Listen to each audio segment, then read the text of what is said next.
Hello, नमस्कार दोस्तों। आज के इस वीडियो में हम एसएससी सीजीएल 2021 के टीयर फर्स्ट के मैथ्स के प्रश्न सोल्व करेंगे।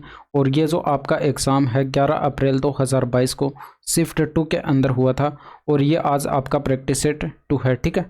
और देखिए प्रैक्टिस सेट फर्स्ट मैं पहले अपलोड कर चुका हूँ। और मैं जब आपको CHSL करवा रहा था तो वहाँ पर मैंने आपसे पूछा था कि मैं सीजीएल 2021 की प्लेलिस्ट स्टार्ट करने जा रहा हूँ, तो आप कमेंट करके बता दीजिए कि कितने लोग हैं जो कि इंग्लिश मीडियम से हैं, यानी कि ऐसे कितने लोग हैं जिनको इंग्लिश में भी प्रश्न चाहिए। तो वहाँ पर तो आपने कमेंट करके बताया नहीं, अब आप यहाँ पर कमेंट कर रहे हो पार्ट फर्स्ट के अंदर, ठीक है। तो आपके काफ़ी ज़्यादा कमेंट आ रहे हैं कि इंग्लिश में भी प्रश्न रखे, तो ठीक है। ये प्रैक्टिस सेट 2 में जो है मैंने बाइलिंगुअल प्रश्न ऐड कर दिए हैं। और ये जो प्रैक्टिस सेट फर्स्ट था उसमें सिर्फ हिंदी मीडियम में प्रश्न थे, तो जिनको इंग्लिश मीडियम में प्रश्न चाहिए वो आप यहाँ पर इंटरनेट से जो है इसका 11 अप्रैल 2022 का शिफ्ट फर्स्ट का जो है PDF यहाँ पर डाउनलोड कर सकते हैं इंटरनेट से, और वहाँ से आप प्रश्न पढ़ सकते हैं जिनको प्रॉब्लम हो रही है, ठीक है। अब देखिए थोड़ा सा कॉम्प्रोमाइज़ आपको करना पड़ेगा। बाकी शुरू करते हैं आज के क्वेश्चन नंबर फर्स्ट से, ठीक है। इसमें देखिए आपको दे रखा है और इसका मान आपको कैलकुलेट करके बताना है। तो यहाँ पर आप देख सकते हैं आपको A की वैल्यू चाहिए होगी और B की वैल्यू चाहिए होगी। तो चाहें तो आप इसको बेसिक से कैलकुलेट कर सकते हैं। यहाँ पर A प्लस बी का होल क्यूब लगाइए और यहाँ पर A माइनस बी का होल क्यूब लगाइए। जो भी आपके पास बराबर के इस साइड निकलेगा उसमें देखिए यहाँ पर एक्स क्यूब का गुणांक चेक करिए, वो आपके पास A की वैल्यू हो जाएगी। एक्स वाई स्क्वायर का गुणांक चेक करिए, वो आपके पास B की वैल्यू हो जाएगी, ठीक है। कंपेयर करा के जो है A और B की वैल्यू कैलकुलेट कर लेंगे और यहाँ पर रख के इसको सोल्व कर लेंगे, ठीक है। तो वो भी मेथड इतना ज़्यादा डिफिकल्ट नहीं है, ज़्यादा टाइम उसमें भी नहीं लगेगा, लेकिन वैल्यू पुटिंग से भी आप इसको सोल्व कर सकते हैं। देखिए वैल्यू पुटिंग से कैसे सोल्व करेंगे, यहाँ पर देखिए A की वैल्यू आपको कैलकुलेट करनी है, यानी कि A को आपको बचा के रखना है। इसका मतलब आप यहाँ पर x की जगह 0 नहीं रख सकते, तो x बराबर 1 रख लीजिए। B हमें नहीं चाहिए यहाँ पर, तो यहाँ पर y की वैल्यू आप 0 रख सकते हैं, तो यहाँ पर ये 0 बन जाएगा, ठीक है। तो यहाँ पर ये वैल्यू पुट कर दीजिए, आपके पास क्या बनेगा भाई, x बराबर 1 और y बराबर 0 रखेंगे तो ये आपके पास बनेगा यहाँ पर देखिए 4 का क्यूब और यहाँ पर भी 4 का क्यूब, यानी कि 64 प्लस का 64 बराबर की साइड 128 बनेगा। और ये बराबर में देखिए यहाँ पर ये आपके पास टर्म पूरा 0 हो चुका है, यानी कि 16 इंटू में A बनेगा और 16 इंटू में A, तो ये 16 अट्ठे 128 हो जाएगा। A बराबर कितना आ जाएगा, 8 आ जाएगा। अब देखिए आपको B की वैल्यू कैलकुलेट करनी है। अब B की वैल्यू कैलकुलेट करनी है, यानी कि B को आपको बचा के रखना पड़ेगा। B को बचाना, इसका मतलब ना तो आप x को 0 ले सकते हैं और ना ये आप यहाँ पर y को 0 ले सकते हैं। तो दोनों को आप क्या करिए, 1 रख लीजिए, यानी कि x बराबर भी 1 और y बराबर भी 1। तो यहाँ से आपके पास इस इक्वेशन में आपके पास यहाँ पर बराबर के साइड में इस साइड क्या बनेगा, देखिए यहाँ पर 4 प्लस का 2 का यानी कि 6 का क्यूब करेंगे तो 216 हो जाएगा। और यहाँ पर जो है आप करेंगे 4 माइनस 2 यानी कि 2 का क्यूब करेंगे तो ये आपके पास 8 बनेगा। और ये बराबर की साइड में देखिए यहाँ पर ये A प्लस का B ब्रैकेट में बनेगा और 16 के अंदर गुणा करा देंगे तो ये 16A हो जाएगा और प्लस में ये आपके पास 16B हो जाएगा। A की वैल्यू आपके पास 8 आई थी, यहाँ पर 8 रख दीजिए, 16 अट्ठे 128 होगा, इधर घटा देंगे ये आपके पास 224 हो जाएगा और ये माइनस कर देंगे 16 अट्ठे 128 और ये बराबर आपके पास यहाँ पर 16B आ जाएगा। तो यहाँ से 16B बराबर कितना आ जाएगा, यहाँ पर 128 इसमें से घटा देंगे तो ये 14 में से 8 गया, ये 6 बचा और 11 में से 2 जाएगा, ये 9 बचेगा। और यहाँ पर जो है ये एक में से 1 जाएगा, 0 बचेगा। 16 6 के 96, B बराबर 6 आ जाएगा, ठीक है। तो B बराबर आपके पास 6 आ चुका है। अब यहाँ पर ये 2 वैल्यू आपके पास आ चुके हैं। आपसे पूछा क्या गया था, आपसे पूछा गया था इसका मान, यानी कि यहाँ पर जो है A की वैल्यू और B की वैल्यू आप पुट कर दीजिए। 1/2 अंडर रूट के अंदर 8 का स्क्वायर होगा प्लस में 6 का स्क्वायर होगा, यानी कि यहाँ पर जो है ये 64 प्लस 36 यानी कि अंडर रूट के अंदर 100 बनेगा और 100 का मतलब अंडर रूट 100 का मतलब 10, यानी कि 1/2 इंटू में 10, 5 आपके प्रश्न का सही आंसर आ जाएगा, ठीक है। नेक्स्ट देखिए, एक कार पहले 275 किलोमीटर 50 किलोमीटर पर आवर के औसत चाल से चलती है और अगले 315 किलोमीटर 70 किलोमीटर पर आवर के औसत चाल से चलती है। पूरी यात्रा के लिए उसके औसत चाल कैलकुलेट करनी है। तो total distance upon total time कर देंगे, यानी कि टोटल डिस्टेंस कितनी हो जाएगी 290 और ये 300, यानी कि टोटल 590 किलोमीटर की total distance upon total time. देखिए 275/50 करेंगे, 25 से डिवाइड होगा तो ये 25 से कम 25, 25 से कम 25, 11 बट्टे और ये 25 दूनी का 50, 11/2 हो जाएगा, ठीक है।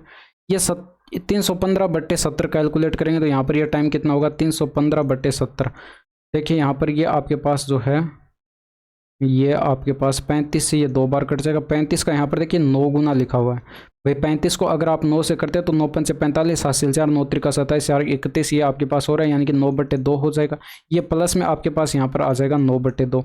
अब ये देखिए 20/2 बनेगा बट्टे में, यानी कि बट्टे में 10 बनेगा, और यहाँ पर 10 से काटेंगे तो ये आपके पास डिवाइड करेंगे तो ये 59 यानी कि 59 आपके प्रश्न का सही आंसर आ जाएगा। ठीक है, इसमें देखिए 37 की वैल्यू आप रखेंगे, ये आपको पता है यहाँ पर 1/2 होती है, यानी कि 8√3 इंटू में 1/2 हो जाएगा। tan 60 का मान √3 होता है, माइनस cos 0 का मान 1 होता है, यानी कि 3 गुणा में 1 करेंगे तो माइनस का 3 आएगा।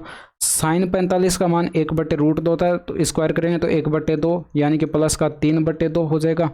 cos 30 डिग्री का मान आपके पास यहाँ पर √3/2 होता है, तो यहाँ पर स्क्वायर करेंगे तो 3/2 होगा, 2 से 2 कट जाएगा, ये सॉरी 3/4 होगा, 2 से यहाँ पर 4 कट जाएगा 2 बार, तो प्लस में 3/2 यहाँ पर भी आएगा। 3/2 ऐड करेंगे तो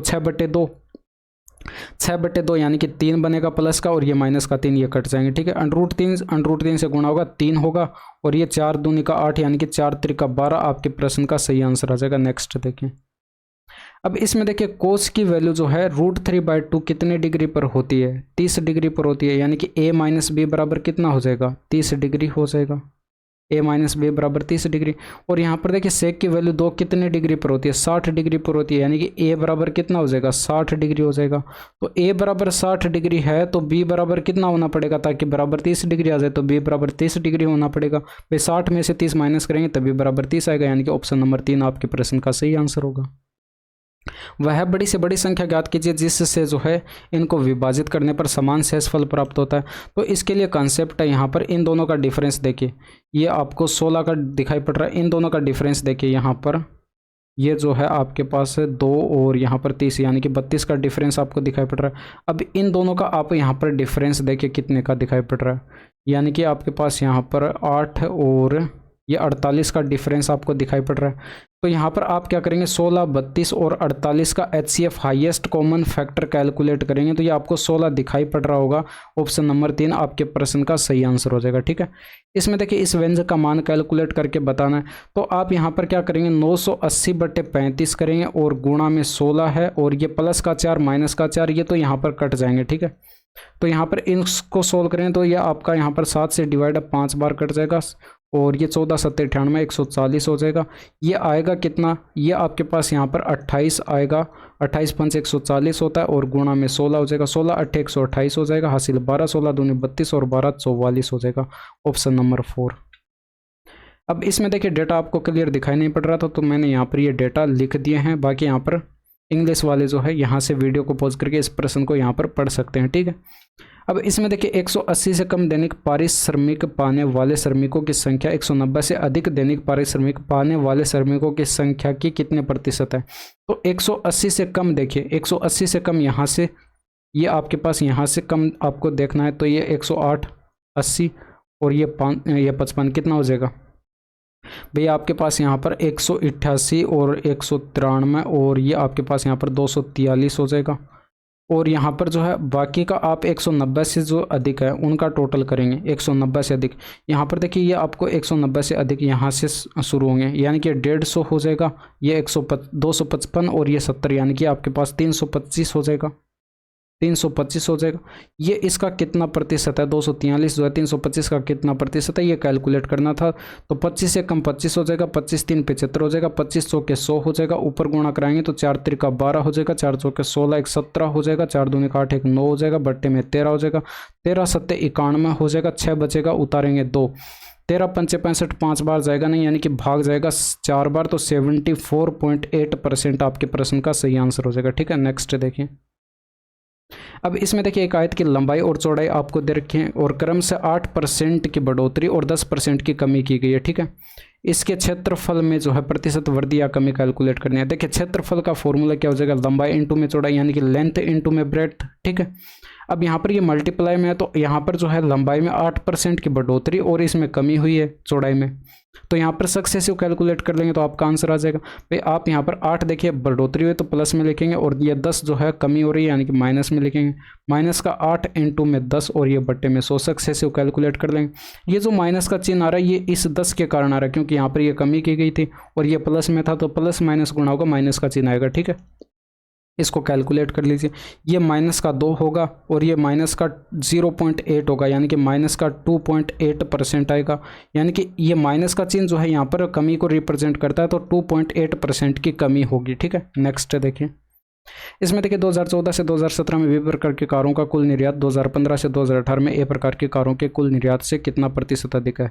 तो जो इंग्लिश वाले हैं वो यहाँ पर इसको पढ़ सकते हैं। भाई आपको यहाँ पर देखिए 2014 से 2017 में बी प्रकार की कारों का कुल निर्यात देखना है। 2014 से 2017 बी प्रकार की, यानी कि रेड वाले ऐड करने हैं, तो ये 225 हो जाएगा और ये आपके पास यहाँ पर 250 यानी कि 475 और ये 675 और ये आपका यहाँ पर 275 ऐड करेंगे तो 750 और ये आपके पास यहाँ पर 950 इनका टोटल हो जाएगा। यहीं तक देखना था। ठीक है, और यहाँ पर जो है आप 2015 से 2018 तक, भाई 2015 से 2018 तक यहाँ पर देखेंगे ए प्रकार की कारों का, तो यहाँ पर जो है ये आपको ब्लू वाले ऐड करने 150 और 275, ये कितना हो जाएगा 350, ये और ये 425 हो जाएगा और 425 ये 500 और ये 600 और ये 300 900 हो जाएगा। ये 900 से कितना ज़्यादा आपको दिखाई पड़ रहा है भाई, 50 ज़्यादा दिखाई पड़ रहा है। तो 50 ज़्यादा है किससे, 900 से, और गुणा कर देंगे 100 से, तो ये 2 0 से 2 0 कट जाएंगे, 9 5 45 हो जाएगा। और यहाँ पर देखिए 0.5 आएगा, लेकिन अप्रोक्सीमेट आपसे पूछा गया, यानी कि लगभग आप यहाँ पर कैलकुलेट करेंगे तो 5.6% आपके प्रश्न का सही आंसर हो जाएगा। ठीक है, नेक्स्ट देखिए। अब इसमें देखिए यहाँ पर किस वर्ष में ए प्रकार के कारों का निर्यात 5 वर्षों में बी प्रकार की कारों के औसत निर्यात से 55 मिलियन कम था। अब देखिए प्रश्न सेम एग्जैक्ट लिखा हुआ है, तो यहाँ पर आप देख सकते हैं इसमें जो है डेटा में कोई परिवर्तन नहीं किया गया, लेकिन जो आपसे पूछा गया उसमें यहाँ पर जो है कुछ चेंज कर दिया गया। इसमें देखिए किस वर्ष में ए प्रकार की कारों का, 5 वर्षों में बी प्रकार की कारों का आपको यहाँ पर टोटल करना पड़ेगा, उसका एवरेज कैलकुलेट करना पड़ेगा। तो बी प्रकार की कारों का यहाँ तक देखिए हमने टोटल किया था, पीछे ये रेड वाले यहाँ से ऐड किए थे हमने, कितना हुआ था 950 हुआ था। ये आपके पास यहाँ पर यहाँ तक 950 हुआ था, इसमें 325 और ऐड कर दें तो ये 1275 होगा। और औसत कैलकुलेट करेंगे तो 5 से डिवाइड करेंगे तो 25 5 125 5 5 125, इसमें से आप यहाँ पर क्या कर देंगे 55 माइनस कर देंगे। ये आपके पास मिलियन में डेटा है क्योंकि यहाँ पर ये मिलियन में दे रखा था, इसमें से 55 मिलियन माइनस कर देंगे तो ये आपके पास 200 मिलियन होगा। अब 200 मिलियन देखिए किस में है, कारों का निर्यात। भाई आपको यहाँ पर ए प्रकार की कारों का देखना है, तो ए प्रकार की कार यानी कि ब्लू वाले आपके पास यहाँ पर 201 के ऑप्शन में दिखाई पड़ रहे हैं 214 में, तो ऑप्शन नंबर फर्स्ट आपके प्रश्न का सही आंसर हो जाएगा। ठीक है, 2014 में आपको दिखाई पड़ रहे थे। ठीक है, नेक्स्ट देखिए। उस समबाहु त्रिभुज की ऊंचाई क्या है जिसकी प्रत्येक भुजा की लंबाई 8 सेंटीमीटर है। तो √3/2 इंटू में भुजा वाला फॉर्मूला यूज कर देंगे, 4√3 आपके प्रश्न का सही आंसर हो जाएगा। अब इसमें देखिए विविध पर खर्च किया गया वे जो है बच्चों की शिक्षा पर खर्च किए गए वे से कितना अधिक है। इंग्लिश वाले यहाँ पर पढ़ सकते हैं प्रश्न को। आपको यहाँ पर मिसलेनियस एक्सपेंसेस देखने, यानी कि 75 डिग्री यहाँ पर लिखा हुआ है, और यहाँ पर चिल्ड्रन एजुकेशन देखना है तो 70 डिग्री लिखा हुआ है। दोनों का डिफरेंस देखिए, ये 75 डिग्री और ये 70 डिग्री, दोनों का डिफरेंस देखेंगे तो 5 डिग्री का डिफरेंस है, यानी कि 5 डिग्री ज़्यादा लिखा हुआ है। इसी 5 डिग्री की वैल्यू आपको कैलकुलेट करनी है। ये आपको 360 यानी कि टोटल आपको दे रखा है केंद्र पर 360 डिग्री का कोण बनता है, यानी कि 360 डिग्री की वैल्यू आपको दे रखी है यहाँ पर 1,08,000 आपको कैलकुलेट करनी है 5 डिग्री की, तो यहाँ पर जो है ये 8,000 है। ठीक है, 5 डिग्री की वैल्यू कैलकुलेट करनी है तो ये 5 डिग्री से इसको गुणा कर देंगे। ठीक है, अब देखिए इसको सोल्व करेंगे तो ये 0 से आपका यहाँ पर ये 0 कट जाएगा, और 36 का 3 गुना आपके पास यहाँ पर 108 होता है, यानी कि 300 आ जाएगा, और ये 1500 आपके प्रश्न का सही आंसर आ जाएगा। ठीक है, नेक्स्ट देखिए। इसमें देखिए किसी वस्तु को 832 में बेचने पर अर्जित लाभ उस वस्तु को 448 में बेचने पर हुई हानि के बराबर। यदि वस्तु को 10% हानि पर बेचा जाता है तो उसका विक्रय मूल्य क्या होगा। देखिए यहाँ पर 832 ये आपके पास सेलिंग प्राइस है। लाभ कब होगा, जब आप इसमें से कॉस्ट प्राइस को माइनस करेंगे, और हानि कब होगी, जब आप कॉस्ट प्राइस में से माइनस करेंगे सेलिंग प्राइस, यानी कि 448 ये आपको बराबर दे रखे हैं। तो यहाँ से 2CP बराबर कितना आ जाएगा, ये आ जाएगा 1200 और ये 80 आ जाएगा। ठीक है, 1280, तो CP बराबर कितना आ जाएगा, ये 6 दूनी का 12 4 दूनी का 8 640 हो जाएगा। ठीक है, अब यदि इस वस्तु को यहाँ पर 10% की हानि पर बेचा जाता, 1/10 इसके फ्रैक्शन वैल्यू 10 से 1 कम में बेचा जाता, 10 की वस्तु 9 में बेची जाती है, ये आपका सीपी हो जाएगा, ये एसपी हो जाएगा। सीपी आपने कैलकुलेट किया 640, यानी कि 10 की वैल्यू 640 है तो कितना गुना हो रहा है, 64 गुना हो रहा है। तो एसपी आपको कैलकुलेट करके बताना था, यानी कि ये भी आपका यहाँ पर 9 ना होकर 9 का 64 गुना करेंगे तो 9 चौके 36 इकाई का अंक आंसर लगा दीजिए ऑप्शन नंबर फर्स्ट, ठीक है। बाकी यहाँ पर कैलकुलेट करेंगे तो 6 नम 54 और 3 ये आपके पास यहाँ पर 57 आ जाएगा, यानी कि 576, ठीक है। नेक्स्ट देखिए, अब इसमें देखिए ये भी आसान प्रश्न है भाई, आप इसको क्या लिख सकते हैं, 4 का क्यूब लिख सकते हैं, यानी कि यहाँ पर 4 इंटू में ये वाली ब्रैकेट और इसका होल क्यूब लिख सकते हैं और 4 की इस ब्रैकेट के अंदर गुणा करा देते हैं। तो इस ब्रैकेट को क्या लिख सकते हैं, 4 इंटू में बी स्क्वायर और माइनस के अंदर 16 सी स्क्वायर। भैया आप नहीं समझे क्या, यहाँ पर देखिए ये लिख सकते हैं आप 4 इंटू में बी स्क्वायर और ये माइनस 4 सी स्क्वायर और इसका होल क्यूब। देखिए यहाँ पर जब आप इसका क्यूब करेंगे तो ये 4 का क्यूब 64 हो जाएगा और इस ब्रैकेट का क्यूब हो जाएगा। इस तरह से आप लिख सकते हैं और मैंने इस 4 के इसके अंदर गुणा करा दिया तो ये आपके पास ये वाली ब्रैकेट आ जाएगी, ठीक है। अब देखिए आपको एक प्रॉपर्टी पता होगी, जब भी आप यहाँ पर क्या करते हैं, इसका यहाँ पर होल क्यूब हो जाएगा, ठीक है। और जब भी आप यहाँ पर जो है ये करते हैं ए क्यूब प्लस बी क्यूब और प्लस का सी क्यूब, ये बराबर आपको 3abc दे रखा हो, ये तभी पॉसिबल है यदि a प्लस बी प्लस सी बराबर क्या हो, 0 हो। a प्लस बी प्लस सी बराबर क्या हो, 0। ये प्रॉपर्टी आपको पता होगी, यानी कि यहाँ पर देखिए ये आप ये ब्रैकेट देख सकते हैं, a मान लीजिए, ये वाली b मान लीजिए और ये वाली c मान लीजिए, ठीक है। तो यहाँ पर a cube plus B cube plus C cube लिखा हुआ है और इनका अगर आप a plus B plus C करें तो ये बराबर 0 अगर हो तो आप इसको 3abc के फॉर्मेट में लिख सकते हैं, यानी कि इन तीनों ब्रैकेट को ऐड करके देखिए, यहाँ पर a स्क्वायर से a स्क्वायर कट जाएगा और ये आपका यहाँ पर 4b स्क्वायर से 4b स्क्वायर कट जाएगा, 16c स्क्वायर से 16c स्क्वायर कट जाएगा, यानी कि बराबर 0 आ रहा है, यानी कि तीनों ब्रैकेट का सम 0 आ रहा है। तो यहाँ पर 3 गुणा में आप लिख सकते हैं ये वाली तीनों ब्रैकेट, यानी कि 3 गुणा में आप ऊपर लिख सकते हैं a स्क्वायर माइनस का 4b स्क्वायर और यहाँ पर जो है मल्टीप्लाई में आ जाएगा ये 4b स्क्वायर और ये माइनस का 16c स्क्वायर, ठीक है। और ये इंटू में आ जाएगा 16c स्क्वायर माइनस का a स्क्वायर और ये बट्टे में इसी तरह से आप इनका भी ऐड करके देखें तो a से a कट जाएगा और 2b से ये 2b कट जाएगा, 4c से 4c कट जाएगा। इसको भी आप यहाँ पर लिख सकते हैं भाई 3 इंटू में ये a माइनस का 2b और यहाँ पर जो है 2b माइनस का 4c और ये आपके पास 4c माइनस का a, ठीक है। तो यही वाला कंसेप्ट मैंने यहाँ पर काम में लिया। अब आप यहाँ पर देख सकते हैं, अगर आपको ये दिखाई पड़ रहा है भाई ये वाले ब्रैकेट जो है आपके पास ये वाले लिखे हुए, एक मैं करके दिखा देता हूँ, ये a माइनस 2b का होल स्क्वायर, ये देखिए a स्क्वायर माइनस 2b का होल स्क्वायर, इस तरह से आप इसको लिख सकते हैं, इसको 2b का होल स्क्वायर लिख दिया, ठीक है। तो a square minus B square हो चुका है, तो इसको आप a माइनस का 2b और इंटू में a प्लस का 2b ऐसे लिख सकते हैं। अब ये देखिए ये वाली ब्रैकेट इस वाली ब्रैकेट से कट जाएगी तो बचा आपके पास क्या, यहाँ पर ये वाला बचा a प्लस का 2b और ये तो 3 से 3 कट ही जाना था, तो यही चीज़ मैं अब डायरेक्ट करूँगा, ठीक है। और आपको देखिए इतनी कैलकुलेशन जो है डायरेक्ट करनी पड़ेगी भाई, आप ये वाली ब्रैकेट इसमें से काट दें तो यहाँ पर आपके पास क्या बचा, a प्लस का 4 ये 2b बचा, a प्लस का 2b, ठीक है। इसी तरह से यहाँ पर ये वाली ब्रैकेट इसमें से कट जाएगी माइनस वाली, तो यहाँ पर ये 2b और ये प्लस का 4c बचेगा और यहाँ से अगर ये वाली ब्रैकेट इसमें से काट दे तो यहाँ पर ये आपके पास 4c और प्लस का a बचेगा। अब देखिए आपके पास ये बचा क्या, ये 3 से 3 कट जाएगा, ऊपर आपके पास बचा क्या, यहाँ पर देखिए 2 कॉमन भी आ जाएगा इसमें से, इस वाली ब्रैकेट में से, तो ये 2 कॉमन ले लिया और यहाँ पर a प्लस का 2b और ये वाली ब्रैकेट आपके पास b प्लस का 2c हो जाएगी क्योंकि यहाँ से 2 कॉमन ले लिया और ये 4c प्लस का a।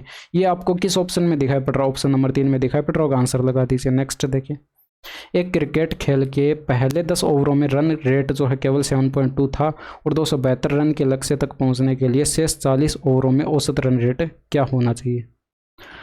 तो यहाँ पर देख सकते हैं एक जो है ओवर में बनाए गए रन यहाँ पर 7.2 है, तो 10 ओवर में बनाए गए कितने हो जाएंगे, गुणा 10 कर देंगे यानी कि 72 हो जाएंगे। तो 10 ओवर में 72 रन बना लिए गए, टोटल लक्ष्य ये 272 का था, इसमें से 72 माइनस कर दिए यानी कि 200 आपके पास बचा, यानी कि अब लक्ष्य कितने का है, 200 का है।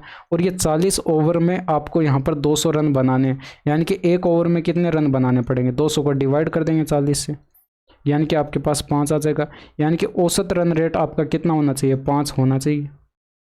नेक्स्ट देखिए, एक ऊर्ध्वाधर खंभा और एक ऊर्ध्वाधर मीनार समतल जमीन पर इस प्रकार स्थित हैं कि खंभे के शीर्ष से मीनार के शीर्ष का उन्नयन कोण 60 डिग्री तथा मीनार के तल का अवनमन कोण जो है वो 30 डिग्री है। और यदि मीनार की ऊंचाई 76 मीटर है तो खंभे की ऊंचाई मीटर में कैलकुलेट करके बताएं। ये देखिए, ये मान लीजिए आपके पास यहाँ पर ये मीनार है, ठीक है, और ये इसकी ऊंचाई 76 मीटर दे रखी है। इसके अलावा यहाँ पर ये मान लीजिए खंभा है, ठीक है, और इस खंभे के शीर्ष से, इस खंभे के शीर्ष से, इस शीर्ष से ये जो आपके पास बनेगा ये उन्नयन कोण यहाँ पर ये हो जाएगा, ठीक है, और ये उन्नयन कोण आपको दे रखा है 60 डिग्री का। इसके अलावा यहाँ पर जो है इसके शीर्ष से जो है इसके पाद बिंदु तक, यानी कि आपके पास यहाँ पर जो ये कोण बनेगा ये आपको दे रखा है 60 डिग्री, ठीक है। यहाँ पर ये सॉरी यहाँ पर ये 30 डिग्री दे रखा है। ये उन्नयन कोण 60 डिग्री और ये अवनमन कोण जो है ये 30 डिग्री, इसके तल से बना कोण जो है ये आपको 30 डिग्री दे रखा है। अब एक चीज़ देखिए, आपको खंभे की लंबाई कैलकुलेट करनी है। खंभे की लंबाई, ये वाला खंभा है, ठीक है, ये आपको ध्यान में रखना है, ये खंभा है, इसकी लंबाई आपको यहाँ पर h कैलकुलेट करनी है। h मान लेते हैं इसकी लंबाई, ठीक है, और इनके बीच की डिस्टेंस जो है ये आप यहाँ पर x मान लीजिए। तो एक चीज़ यहाँ पर देख सकते हैं, ये भी आपके पास x हो जाएगी और ये आपके पास यहाँ पर ये भी h हो जाएगी, ठीक है। तो ये आपके पास ये जो डिस्टेंस बची है भाई, टोटल आपके पास इस मीनार की ऊंचाई जो है 76 है, तो 76 माइनस h कर देंगे, यानी कि ये वाली आ जाएगी, ठीक है। अब इस वाले ट्रायंगल में देखिए आप यहाँ पर लगाएंगे tan 60 का मान, भाई tan 60 का मान इसमें लगाएंगे तो ये आपके पास परपेंडिकुलर अपॉन बेस होगा, ये आपके पास सामने का कोण परपेंडिकुलर हो जाएगा और ये बेस हो जाएगा, यानी कि बराबर 76 माइनस का h, और ये बटे में आपके पास कितना आ जाएगा, x आ जाएगा। और tan 60 का मान आपको पता है √3 होता है, तो इधर x की इधर गुणा करा दे तो बराबर √3x आ जाएगा, यानी कि 76 माइनस का x बराबर, ये 76 माइनस का h बराबर कितना आ जाएगा, √3x। तो यहाँ से अगर आप ये लिखें तो 76 बराबर कितना आ जाएगा, ये √3x प्लस का h आ जाएगा। अब एक चीज़ देखिए, आप इस वाले ट्रायंगल में लगाएंगे, इस वाले ट्रायंगल में tan 30 का मान लगाएंगे तो ये इसके सामने का परपेंडिकुलर अपॉन बेस हो जाएगा, ठीक है, ये बेस इसमें भी x का है, तो यहाँ से अगर tan 30 का मान लगाएंगे तो ये बराबर आपके पास h बटे x आ जाएगा, और यहाँ पर tan 30 का मान आपको पता है 1 बटे √3 होता है, तो तिरछा गुणा करेंगे x बराबर कितना आ जाएगा, √3h आ जाएगा। अब ये x का मान यहाँ पर रख दीजिए भाई, यहाँ पर x की जगह रखेंगे √3h है, √3h, तो √3 से √3 गुणा होगा 3 होगा, यानी कि 3h तो ये आ जाएगा और 1h ये है, यानी कि 4h बराबर कितना आया, 76, तो 19 4 76 होता है, यानी कि h बराबर कितना आ जाएगा 19, और h आपने खंबे की जो है हाइट आपने मानी थी, यानी कि खंबे की हाइट आपके पास कितनी आ जाएगी 19 मीटर, ठीक है। नेक्स्ट देखिए, इसमें देखिए 500 से 650 तक ऐसी कितनी संख्या है जो 3 और 7 दोनों से विभाज्य नहीं है। अब देखिए 3 से विभाज्य कौन सी संख्या हो जाएंगे आपके पास, वो कैलकुलेट कर लेते हैं। 3 से विभाज्य संख्याएं हो जाएंगे भाई 650 में आप क्या करिए, 3 का भाग लगाइए, यानी कि कितनी बार चला जाएगा, 3 दूनी का 6 हो जाएगा, और यहाँ पर जो है 3 एकम 3 हो जाएगा, और ये 6 का 18 216 आ जाएगा। 500 में लगाइए। अब देखिए पॉइंटों में आपको ये कैलकुलेट नहीं करना है, पूरा पूरा भाग चला जाए वो संख्या आपको लिख लेनी है, ठीक है। यहाँ पर देखिए 3 का भाग लगाएंगे 500 में, तो 3 एकम 3 हो जाएगा, और यहाँ पर 2 बचेगा, 6 का 18 6 का 18, ठीक है। इसमें से माइनस कर देंगे इसको, तो ये 50 का डिफरेंस आपको दिखाई पड़ रहा है, यानी कि 50 ऐसी संख्या जो कि 3 से डिविजिबल है। इसी तरह से 7 से डिविजिबल संख्या कैलकुलेट कर लेते हैं भाई। 650 में 7 का भाग लगाएंगे तो ये कितनी बार जाएगा, 9 7 63 हो जाएगा, 2 बचेगा, 7 दूनी का 14 92 आ जाएगा। इसमें भाग लगाएंगे तो 7 7 49 हो जाएगा, 1 बचा, और ये 7 एकम 7 71, इसमें से माइनस कर देंगे तो डिफरेंस आपको 21 का दिखाई पड़ रहा है, यानी कि 21 ऐसी संख्या जो कि 7 से विभाज्य है। अब एक चीज़ देखिए, जो संख्या 3 से विभाज्य है और 7 से विभाज्य है वो संख्या 21 से भी विभाज्य होगी, यानी कि वो संख्या यहाँ पर भी काउंट हुई है और यहाँ पर भी काउंट हुई है, यानी कि उसको एक बार हटाना पड़ेगा, माइनस करना पड़ेगा। तो 3 से विभाज्य और 7 से विभाज्य वो संख्या 21 से भी विभाज्य होगी, यानी कि 21 से विभाज्य कितनी संख्या वो भी हम यहाँ पर कैलकुलेट कर लेते हैं। तो यहाँ पर 650 में भाग लगाएंगे, 21 3 63 हो जाएगा, और 2 बचा, अब यहाँ पर 0 बार जाएगा, ठीक है। और यहाँ पर 21 का भाग लगाएंगे तो 21 दूनी 42 हो जाएगा, और 8 बचा, 21 4 84 4 बार जाएगा, नहीं 3 बार जाएगा, तो डिफरेंस करेंगे 7, यानी कि 7 ऐसी संख्या है जो कि यहाँ पर 21 से डिवाइड है, ठीक है।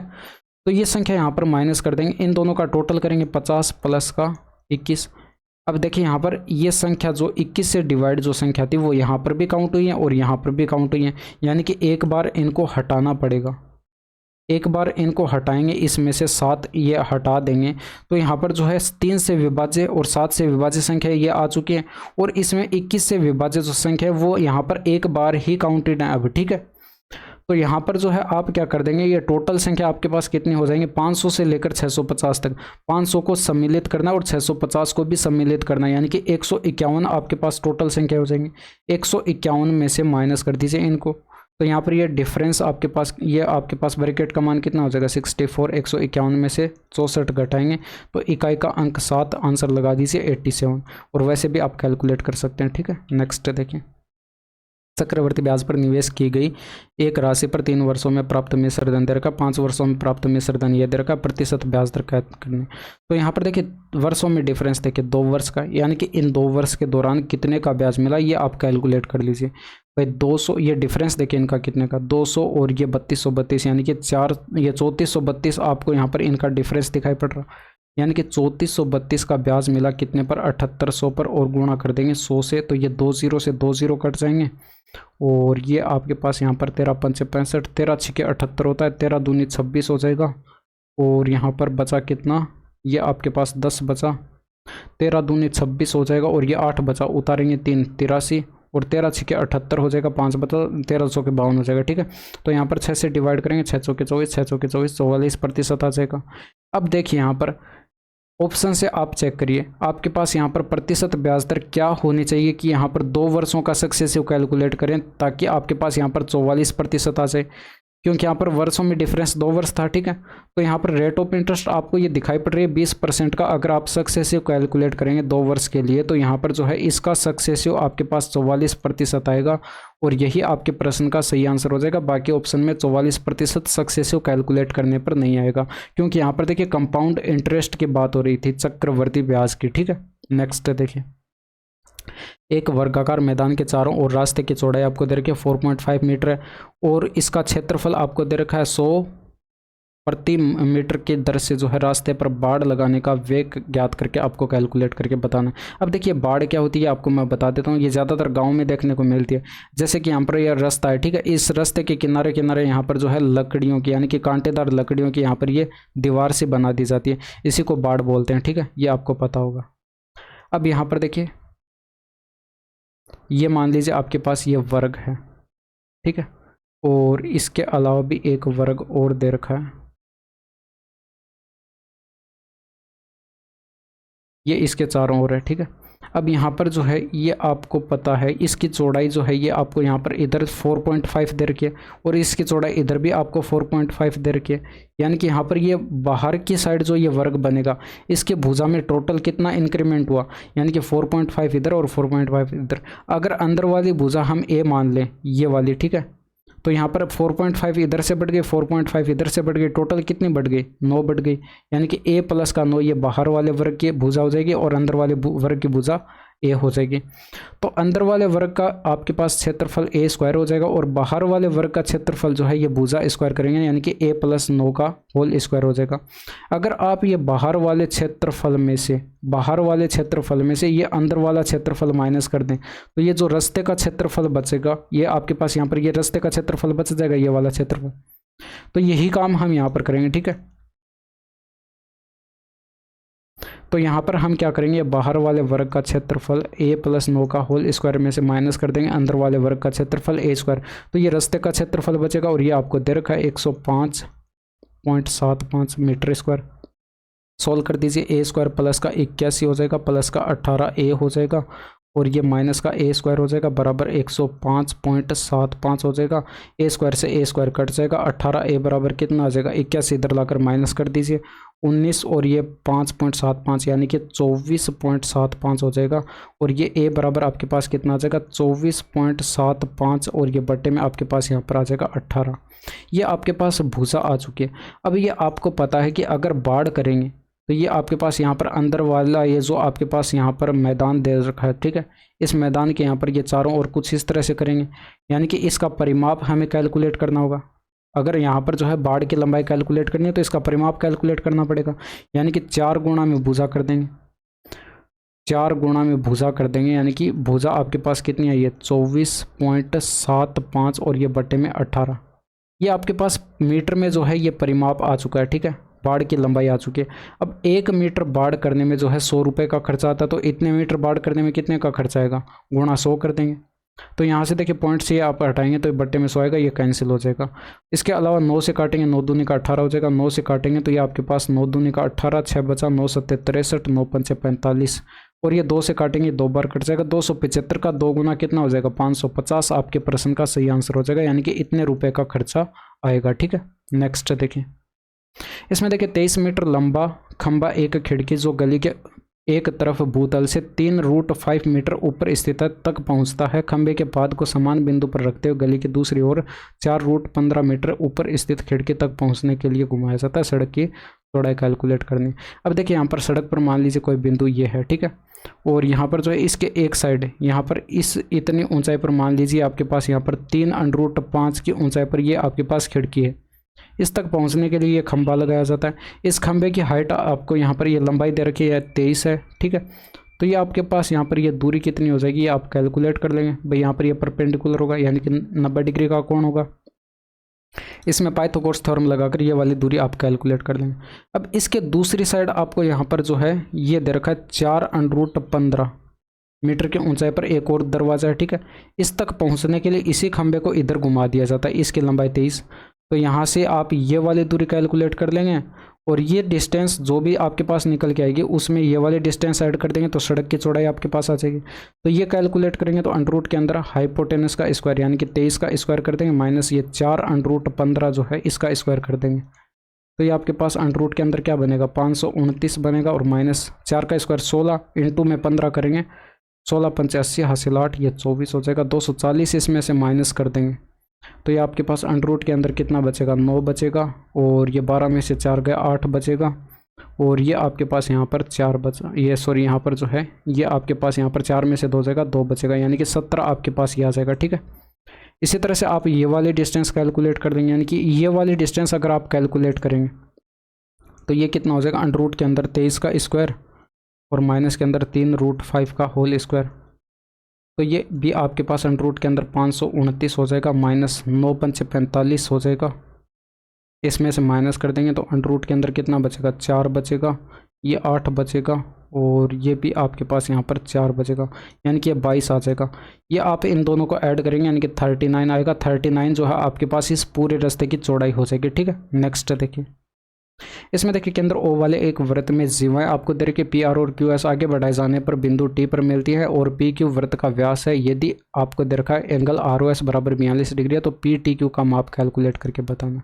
एक चीज़ देखिए, अगर आप यहाँ पर ये वृत्त बनाएंगे तो इसमें जो है ये इसका केंद्र हो जाएगा और ये आपको यहाँ पर पी क्यू जो है इस वृत्त का व्यास दे, तो ये पी क्यू जो है इस वृत्त का व्यास हो जाएगा पी क्यू और ओ इस वृत्त का केंद्र आपको दे रखा है। अब इसके अंदर आपको ये दो जीवाएं भी दे रखी हैं पी आर और ये क्यू एस, इस तरह से ये बना लेते हैं, ठीक है। अब ये देखिए यहाँ पर जो है ये पी आर है और ये क्यू एस है।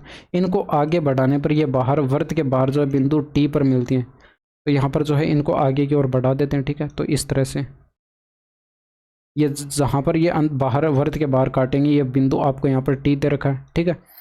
ये वाला एंगल आपको यहाँ पर दे रखा है, ये आपके पास जो है आर ओ एस, यानी कि यहाँ पर जो है इनको भी आपको मिलाना पड़ेगा, यानी कि ओ को आर से और एस को ओ से। ये आर ओ एस जो एंगल बन रहा है ये आपको यहाँ पर 42 डिग्री का दे रखा है। एक चीज़ यहाँ पर देखिए, ये वाली इस वृत्त की त्रिज्या तो ये वाली भी इस वृत्त की त्रिज्या बराबर होंगी, ये वाली इस वृत्त की त्रिज्या तो ये वाली भी इस वृत्त की त्रिज्या ये भी बराबर होंगी। तो ये आपके पास दो समद्विबाहु त्रिभुज बन चुके हैं। तो ये वाला थीटा है तो ये वाला भी थीटा होगा, तो ये वाला थीटा है तो ये वाला कोण कितना हो जाएगा भाई, त्रिभुज के तीनों कोणों का योग 180 डिग्री होता है तो 180 डिग्री माइनस का 2 थीटा हो जाएगा। और ये वाला एंगल अगर अल्फा है तो ये वाला भी अल्फा होगा क्योंकि समद्विबाहु त्रिभुज है। और ये वाला एंगल आपके पास कितना हो जाएगा, ये भी 180 डिग्री माइनस का 2 अल्फा हो जाएगा क्योंकि तीनों कोणों का योग 180 डिग्री होता है। अब एक चीज़ आपको यहाँ पर पता होगी कि यहाँ पर जो है एक रेखा पर एक बिंदु पर इस तरह से ये जो कोण बनता है रेखीय कोण, ये 180 डिग्री का बनता है, यानी कि इन तीनों कोणों का योग अगर हम कर दें तो ये बराबर 180 डिग्री के होना चाहिए। तो यहाँ से अगर आप करें 180 डिग्री माइनस का 2 थीटा, ये थीटा है, ठीक है, माइनस का 2 थीटा, और ये आपके पास यहाँ पर प्लस का 42 डिग्री, ये वाला बीच का एंगल हो जाएगा, और प्लस में ये वाला एंगल यानी कि 180 डिग्री माइनस का 2 अल्फा, और ये बराबर 180 डिग्री इनका योग होना चाहिए। तो 180 डिग्री से तो 180 डिग्री कट जाएगा, ये 2 थीटा और ये 2 अल्फा माइनस में इधर आकर प्लस में हो जाएंगे, और 2 कॉमन ले लेंगे, यानी कि थीटा प्लस का अल्फा ब्रैकेट में बच जाएगा, और ये 42 और 180 222 हो जाएगा, ये बराबर 222 डिग्री। तो यहाँ से थीटा प्लस अल्फा बराबर कितना आ जाएगा, 111 डिग्री आ जाएगा। अब एक चीज़ यहाँ पर देख सकते हैं, ये जो आपके पास पूरा ट्रायंगल बन रहा है, तो यहाँ पर पी टी क्यू ये वाला पूरा ट्रायंगल बन रहा है, इसमें तीनों कोणों का योग क्या होता है, 180 डिग्री होता है, और आपको ये वाला एंगल कैलकुलेट करके बताना है। तो यहाँ पर जो है इन तीनों कोणों का योग 180 डिग्री होता है, तो 180 डिग्री में से अगर माइनस कर दें इन दोनों कोणों का योग, यानी कि 180 डिग्री में से माइनस कर दें इन दोनों कोणों का योग थीटा प्लस का अल्फा, तो ये आपके पास यहाँ पर ये वाला कोण आ जाएगा पी टी क्यू, यानी कि 180 डिग्री में से ये 111 डिग्री माइनस कर दें तो ये 69 डिग्री आपके पास बच जाएगा। ऑप्शन नंबर 3 आपके प्रश्न का सही आंसर आएगा, ठीक है। इसमें देखिए एक मिश्र धातु में 40% चांदी, 30% तांबा और 30% निकेल, 25 किलो मिश्र धातु में जो है कितनी चांदी मिश्रित की जानी चाहिए ताकि नए मिश्र धातु में जो है 50% चांदी हो जाए। अब देखिए आप चाहें तो इस प्रश्न को बेसिक से भी बना सकते हैं और यहाँ पर एलिगेशन लगाकर इसको बना सकते हैं। एलिगेशन से ये आसान रहेगा। भाई 25 किलो मिश्र धातु है, इसमें जो है 40% चांदी होगी, ठीक है। अब बाहर से हम जो चांदी ऐड करेंगे, भाई यहाँ पर बाहर से जो चांदी हम ऐड करेंगे वो अपने आप में शुद्ध चांदी होगी, 100% होगी अपने आप में, ठीक है। और हमें ओवरऑल चाहिए 50%, तो इसमें एलिगेशन लगाएंगे तो डिफरेंस देखिए यहाँ पर 10 का है और यहाँ पर डिफरेंस करेंगे तो ये 50 का है। जब आप इनका रेशियो बनाएंगे तो ये 5:1 बनेगा। और ये 40% जो मिश्र धातु ये चांदी थी, यानी कि 40% जो चांदी थी सिल्वर थी, वो आपके पास यहाँ पर 25 किलो में थी, यानी कि 5 यूनिट की वैल्यू 25 किलो दे रखी है। तो कितना गुना दे रखे 5, तो ये बाहर से मिलाई गई, ये भी आपके पास 1 यूनिट ना होकर 1 का 5 गुना करेंगे, यानी कि 5 kg आपके पास यहाँ पर चांदी होनी चाहिए, ठीक है। बाहर से जो है 5 किलो चांदी इसमें मिलानी जानी चाहिए।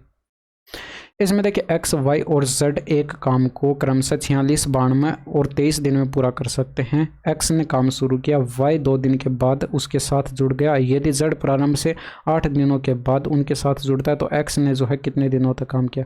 देखिए एक्स, वाई और ये जेड, एक्स जो है ये आपको दे रखा है 46, ये 92 और ये 23। इन तीनों का एलसीएम आपको 92 दिखाई पड़ रहा है, यानी कि इसकी एफिशिएंसी 2 यूनिट आ जाएगी, इसकी 1 यूनिट और इसकी 4 यूनिट आ जाएगी, ठीक है।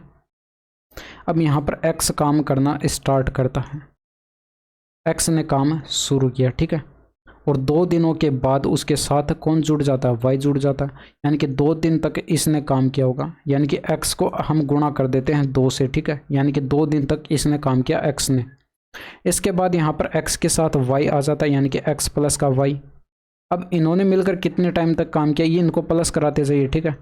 इन्होंने कितने दिन मिलकर काम किया, यहाँ पर देखिए जेड प्रारंभ से 8 दिन के बाद उनके साथ जुड़ा, तो 2 दिन तक तो एक्स ने काम कर लिया था, यानी कि 6 दिन तक इन्होंने काम किया होगा, तो यहाँ पर 8 दिन ये हो चुके हैं। अब इसके बाद यहाँ पर एक्स प्लस वाई और इनके साथ ये जेड भी जुड़ जाता है, ठीक है। मान लेते हैं इन तीनों ने जो है टी टाइम तक काम किया और ये प्लस करेंगे तो ये बराबर आपके पास यहाँ पर टोटल काम आएगा, जो कि आपके पास यहाँ पर 92 यूनिट है, ठीक है। इसको सॉल्व कर दीजिए। इनके सभी की एफिशिएंसी रखेंगे, एक्स की एफिशिएंसी 2 है और यहाँ पर भी 2, और ये आपके पास यहाँ पर इसकी 1, यहाँ पर ये रखेंगे 2, 1 और ये 4, तो ये आपके पास 7t बनेगा। और ये आपके पास यहाँ पर बनेगा 2 दूनी का 4, और ये देखिए 36 का 18 बनेगा, और 18 और 4 कितना हो जाएगा 22, और 22 इधर लाकर माइनस करेंगे 70 बचेगा। टी बराबर कितना आ जाएगा 10 आ जाएगा, यानी कि टी की वैल्यू आपके पास कितनी आई 10 आई। तो आपसे पूछा गया कि एक्स ने कितने दिन तक काम किया, तो एक्स ने 2 दिन तक तो काम यहाँ पर किया था, और यहाँ पर 6 दिन तक काम यहाँ पर किया था, और 10 दिन तक काम जो है इनके साथ मिलकर किया था, ठीक है। ये 10 कैलकुलेट हमने किया, तो यहाँ पर जो है एक्स ने टोटल मिलकर कितने दिन तक काम किया, 10 प्लस का 2 प्लस का 6, यानी कि 18 दिन तक काम किया, यानी कि ऑप्शन नंबर फर्स्ट आपके प्रश्न का सही आंसर होगा। इसमें देखिए ए, बी और सी ने जो है साझेदारी में एक व्यवसाय शुरू किया। शुरू में ए ने जो है 29,000 का निवेश किया, जबकि बी और सी प्रत्येक ने जो है 25,000 का निवेश किया। 4 महीने बाद ए ने 3,000 निकाल लिए। इसके 2 महीने बाद सी ने जो है 12,000 और निवेश किया। वर्ष के अंत में जो है 33,200 के लाभ में से सी का हिस्सा कितना है वो आपको कैलकुलेट करके बताना है। देखिए ए का यहाँ पर निवेश, देखिए ए का निवेश 29,000 का इसने निवेश किया। अब 4 महीने बाद इसने 3,000 निकाली, यानी कि 4 महीने तक इसके 29,000 निवेश रहे। इसके बाद 3,000 निकालिए, यानी कि 26,000 बचे। अब 26,000, देखिए वर्ष के अंत में यानी कि 1 वर्ष का टाइम मानते हैं तो 4 महीने तक इसके 29,000 लगे, तो यहाँ पर बाकी कितने महीने बचे, यानी कि 8 महीने बचे, क्योंकि 1 वर्ष में 12 महीने होते हैं टोटल। तो ये इसका ए का निवेश हो जाएगा। और बी का निवेश, देखिए बी ने यहाँ पर 25,000 का निवेश किया, तो 25,000 में इसने न तो निकाले और ना ही ऐड किए, तो ये 25,000 इसके 12 महीने तक लगे रहे। इसके बाद सी का निवेश, देखिए सी का निवेश कितना हो जाएगा भाई, इसने जो है यहाँ पर 25,000 का निवेश किया बी के साथ ही, लेकिन यहाँ पर जो है इसके 2 महीने बाद, किसके, ए ने जो है 3,000 4 महीने बाद निकाले थे, इसके 2 महीने बाद यानी कि 6 महीने बाद। तो 6 महीने तक इसका 25,000 लगा हुआ था और उसके बाद इसने 12,000 और ऐड कर दिए, यानी कि टोटल कितने हो गए, 37,000 हो गए। और ये 37,000 भी यहाँ पर जो है बाकी कितने महीने बचे, 6 महीने, यानी कि 6 महीने के लिए लगे हुए थे, इनको भी यहाँ पर ऐड कर दीजिए। ये आपके पास इनके निवेश का रेशियो जब हम बनाएंगे तो यहाँ पर देखिए 1,000 कॉमन आपको दिखाई पड़ रहा होगा भाई, 1,000 इसमें से कॉमन लेंगे और यहाँ पर भी 1,000 है और यहाँ पर भी 1,000 कॉमन लेंगे, तो ये आपस में कट जाएंगे, यानी कि 3 0 से 3 0 और ये 3 0 और ये 3 0, 1,000 कॉमन लेकर आपने काट दिया। ठीक है, 24 यहाँ पर 29 का 4 गुना कितना होता है, 116 होता है। और यहाँ पर ये 8 दूनी का 16, ये आपके पास 160, 8 6 48, 208 हो जाएगा। ठीक है, इनको ऐड करेंगे तो ये कितना हो जाएगा, 324 हो जाएगा। और यहाँ पर जो है 25 और ये आपके पास इंटू में 12। ठीक है, बी का निवेश कितना है, 25 इंटू में 12। और यहाँ पर जो है ये 6 कॉमन दिखाई पड़ रहा है, तो 6 कॉमन ले लिया और 25 प्लस का 37 करेंगे तो ये आपके पास 62 हो जाएगा। अब देखिए 6 से डिवाइड आपको दिखाई पड़ रहा है, यानी कि 6 से डिवाइड करेंगे तो ये आपके पास 6 दूनी का 12 हो जाएगा, ये 6 कट जाएगा और ये 6 पंचे 30, 6 चौके 24, 54 हो जाएगा, ये 54 हो जाएगा। और ये आपके पास यहाँ पर 50 हो जाएगा और ये आपके पास यहाँ पर जो है 62 हो जाएगा।